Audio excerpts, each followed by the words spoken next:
আওয়ামী লীগের তৃণমূলের প্রতি আপনার নসিহত কি? আওয়ামী লীগের সবচাইতে বড় কথা হচ্ছে একটা রাজনৈতিক দলের মূল কথা হচ্ছে তার উপলব্ধি করা।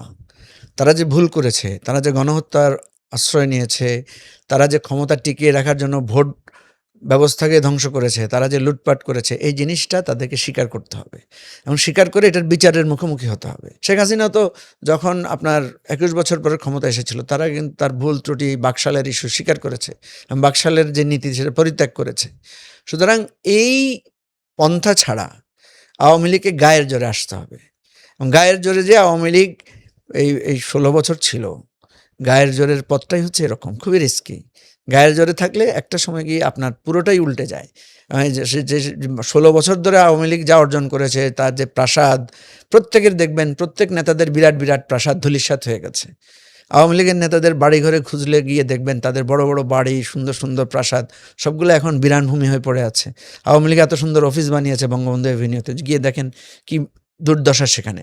এটাই ইতিহাসের নিয়ম, এটাই হয়েছে অতীতে। সুতরাং আওয়ামী লীগকে যদি এই সব কিছু মানে করে ফিরে আসতে হয়, তাকে তার অনুতপ্ততার জায়গা থেকে, রিয়ালাইজেশনের জায়গা থেকে আসতে হবে।